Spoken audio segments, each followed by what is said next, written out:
술에 대한 모든 이야기 주식회사 제시입니다. 안녕하세요. 주식회사 MD입니다. 안녕하세요. 안녕하세요. 반갑습니다, 여러분.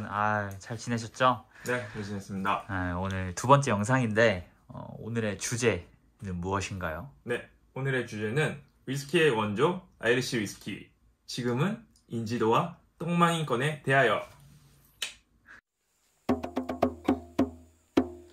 그러고 보니까 내가 들어왔던 위스키들은 다 스코치 위스키밖에 없는 것 같은데. 피디님, 그러면은 알고 있는 스카치 위스키 5개만 대봐요. 5개? 다섯 개까지는 모르겠고 뭐 발렌타인, 조니 워커 이런 것들 다 스카치라고 알고 있는데 뭐 또 있나? 글렌피디? 그러면은 아이리시는 알고 있는 거 있어요? 아이리시, 기네스? 모르겠어. 이건가? 불과 100년 전만 하더라도 아이리시가 스카치보다 훨씬 더 품질도 좋고 인지도가 좋은 위스키였는데요. 위스키의 원조이기도 하고, 그리고 실제로도 아일랜드랑 가까운 아일레이 지역이 스카치 위스키도 제일 유명하긴 한데요. 스카치 위스키보다 유명했던 아이리시 위스키가 왜 지금은 그렇게 인지도가 없어졌는지 이유를 알아보려고 합니다. 네, 첫 번째 이유. 빠밤. 블렌디드 위스키의 탄생입니다. 탄생. 혹시 블렌디드 위스키가 네. 얼마나 팔리는지 아세요? 몰트랑 블렌디드? 블렌디드 뭐 사람들 많이 마시긴 하는데 뭐 그래도 한 블렌디드 한 6에 아니면 7에 싱글 몰트 3? 그 정도? 사실 저도 몰트 위스키를 주로 마셔서 몰트 위스키가 많이 팔리는 줄 알았는데, 그래도 블렌디드가 90%, 싱글 몰트로 팔리는 거는 채 1이 되지 않는데요. 저도 블렌디드를 더 많이 본 것 같아. 근데 사실 블렌디드 위스키가 생겨난 거는 200년이 채 되지 않았는데요. 이 블렌디드 위스키가 생겨난 계기가 연속식 증류기 생겨나고부터 블렌디드 위스키가 생겨나게 되었습니다. 1930년도에 이니어스 코페이라는 사람이 아일랜드 출신인데 연속식 증류기라는 걸 만들어요. 뭐 몰트 위스키는 아시겠지만은 그 팟스틸이라고 불리는 단식 증류기, 이렇게 한 번 이렇게 증류를 뽑아내는 그런 증류기로 2번 증류를 해서 만드는데, 이 연속식 증류기는 어떻게 설명을 하면 될까요? 약간 증류기가 만두집 가시면 아시죠? 만두 찜기가 이렇게 여러 겹 쌓여 있는 그런 식으로 한 번 이렇게 넣으면은 여러 번 증류를 거쳐서 깔끔한 느낌의, 그리고 대량으로 증류를 할 수 있는 그런 기계인데, 예전에는 몰트 원액을 단식 증류기로 이렇게 2번 뽑아내서 만들어냈다면은 이 연속식 증류기가 생기고 난 뒤부터는 그레인 위스키를 안정적으로 대량 생산할 수 있게 됩니다.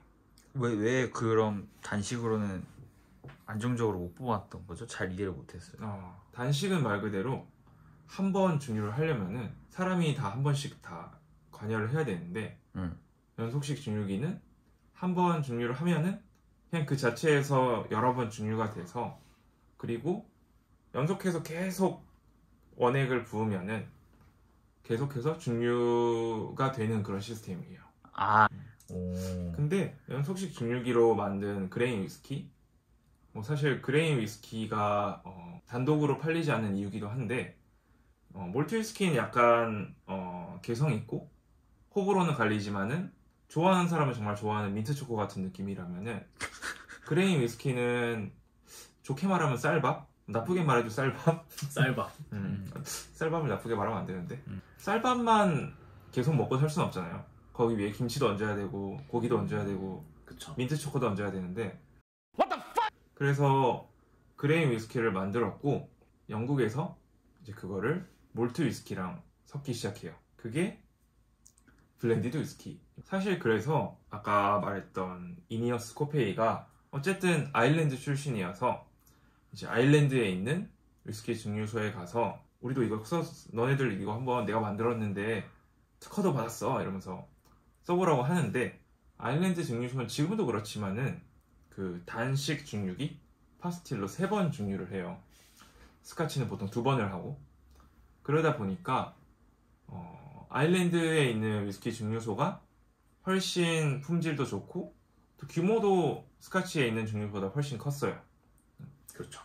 그래서 그런 좋은 품질의 위스키를 만들던 아일랜드 사람 입장에서는 기껏 잘 만든 몰트 위스키를 그 밋밋한 그레인 위스키랑 섞는다는 거는 약간 술 좋아하시는 분들이 소맥 섞어 먹는 사람들을 보는 그런 눈빛? 스까 먹자. 급이 안 맞는데 감이 어딜 감이. 그렇죠. 음.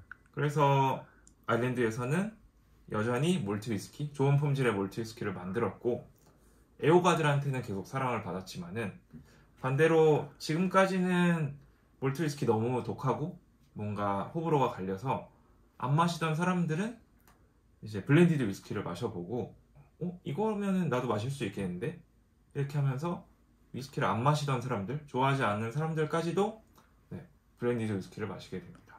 그래, 너무 자존심을 높이면은 이게 대중들한테 안 먹혀. 그래서 뭐 단순히 대중화된 것도 있지만은 이제 안정적으로 생산을 할 수가 있었어요.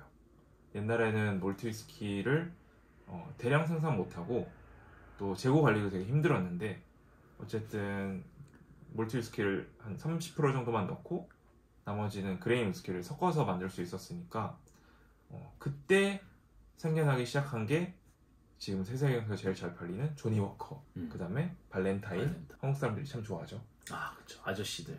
가크빈 이런 거. 그러니까 거의 뭐 우리가 쉽게 접하는, 그러니까 위스키 좋아하지 않으시는 분들도 쉽게 접하는 게 거의 블렌디드고, 이때부터 대중들 사이에서는 스카치가 빠르게 퍼지기 시작합니다. 이게 아이리시가 삐끗하기 시작하는 첫 단추였죠. 두 번째 이유는 아일랜드의 독립전쟁입니다. 아, 독립전쟁이 있었어요? 아일랜드는 한국이랑 비슷하게 되게 식민지 역사가 오래됐는데요. 한국도 물론 뭐 한 40년 가까이 일본에 의해서 식민지 지배를 당했지만은 아일랜드는 400년 넘게 영국의 식민지 지배를 받게 됩니다. 뭐 아시는 분들은 알겠지만은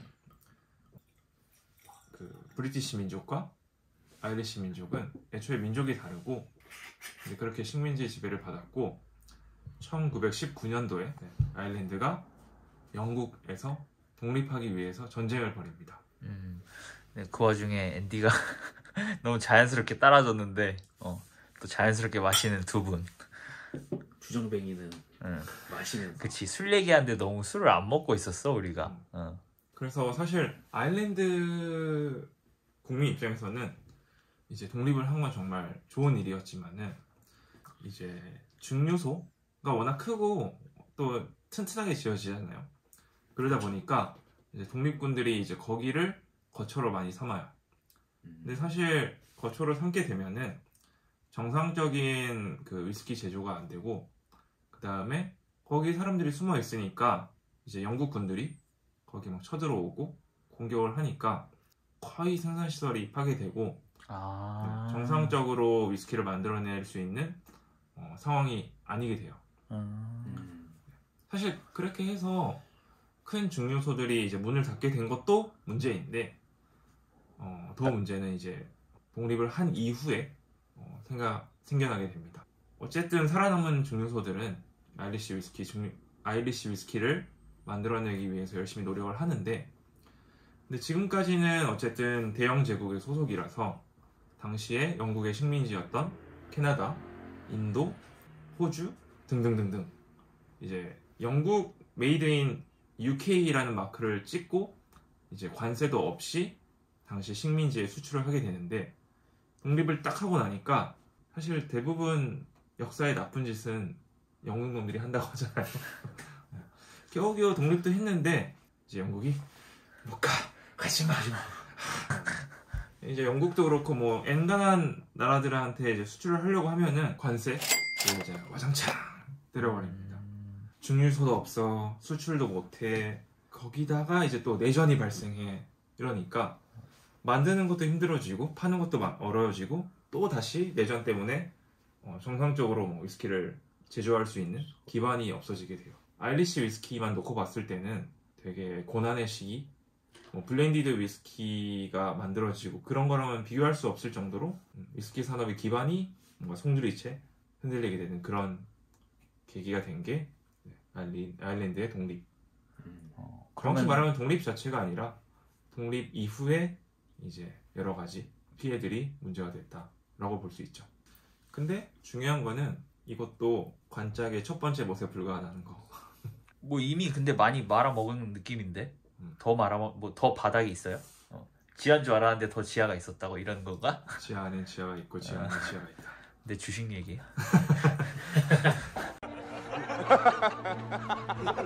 두 번째 이제 관장목까지 들어갔는데 어.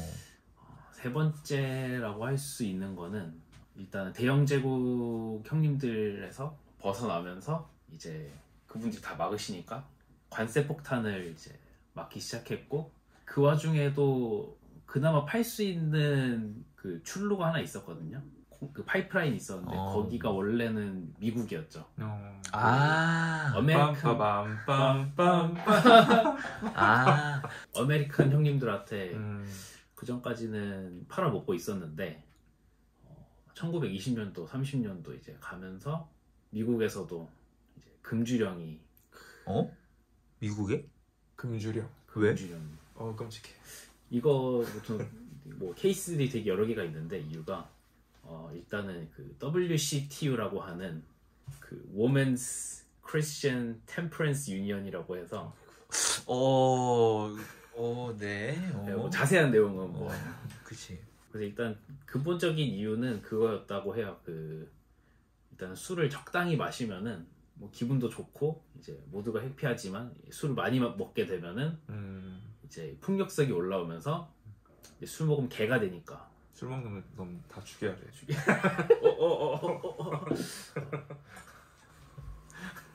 이 맛있는 술을 그렇게 됐는데 그래서 그것들이 법으로 하나둘씩 통과가 되면서 미국에서는 술을 먹을 수 없게 돼요. 수입도 안 된 거예요? 그쵸. 그러니까 공식적인 루트로는 수입을 못하게 되겠죠. 아일랜드한테 청천벽력 같은 소리네 그게. 그렇죠. 근데 그러면 미국에서는 그 술 마셔야 되는 분들이 계속 있었을 텐데. 그치 거기도 그 술 좋아하는 사람들 많았을 거 아니야. 그렇죠. 그래서 뭐 그 내부에서는 뭐 문샤인이라는 것도 만들어 봤을 거고. 그게 뭐죠? 문샤인이 밀주? 아일랜드에서는 수입을 해오기에는 너무 큰 오퍼레이션이니까 배로 이렇게 들어와야 되고 걸릴 것 같은데 혹시 다른 수입 통로는 없었나요? 아일리시는 그쵸 밀수를 그렇게 당당하게 할 수는 없으니까 근데 캐나다는 이제 국경이 붙어 있으니까 또 미국이랑 얼추 느낌도 비슷하고 그쵸. 그래서 그때 미국에 있는 마피아들이 캐네디언 위스키를 해 들어와서 그때 캐네디언 위스키가 많이 컸대요. 캐나다의 마피아요? 미국의 마피아. 아 미국의 마피아. 미국에 있는 이탈리안 마피아. 아 그렇게 해서 들어왔군요. 또 밀주가. 이제는 내수밖에 아마 답이 없었을 거고. 근데 심지어 이제 아이리시 정부에서도 이제 수출을 통해서 이제 정부가 이제 받아들일 수 있는 그 텍스 퍼센티지보다 내수를 했을 때 얻을 수 있는 수익이 많다라고 또 판단을 해서 또 계속 수출을 자기네들이 막은 것도 있더라고요. 그래서 밖에서도 막았는데 지들도 막으니까 이제 밖에서 관짝에서 못을 때려주는데 안에서도 위에서 위로 못을 받고 있었던 거죠. 이미 목 졸리고 있는데 스스로. 네, 스스로. 미친. 그래서 정말 아쉬웠던 시절이었던 것 같아요. 1920년도부터 30년도까지. 아까 금주령은 딱 그때까지만 있었던 거예요? 금주령 자체는 그렇게 길게 이어지진 않았는데 혹시 10년 정도로 알고 있어요. 10년 정도. 네. 맞아요. 한 32년, 3년 그 정도까지였던 것 같은데. 와, 거의 상상이 안 가는데 10년 동안 술을 못 먹는다고? 그쵸. 몰래. 뒷주머니에 넣어가지고 이렇게 하는. 10년 정도. 약간 코로나 마스크 쓰듯이. 쉣. 원래 몇백 개? 거의 뭐 1000개 가까이 있던 증류소들이 거의 뭐 손에 꼽을 정도로밖에 안 남았었대요. 남아있는 거는 팟스틸들만 남아있었겠네요. 그것도 다 녹여서 뭐 팔아먹지 않았을까. 그러면 사라진 증류소를 위하여 건배 한번. 거의 아일랜드 위스키는 이제 끝이네요. 이제. 그래서 이제 관짝이 들어갔죠. 그래서 못을 다 박았는데, 그래서 어디까지 죽었는지 뭐 결과론적으로는 지금 얘가 있는 걸 봐서는 살긴 살았는 것 같은데, 이제 이 부분은 이제 제 뇌피셜과 팩트를 좀 섞어서 얘기를 할 것 같은데, 전 세계 이 알코올 소비량이 계속 떨어지거든요. 한 40년대부터. 그러니까 결국 이제 금주령 때부터 계속 줄기 시작해요.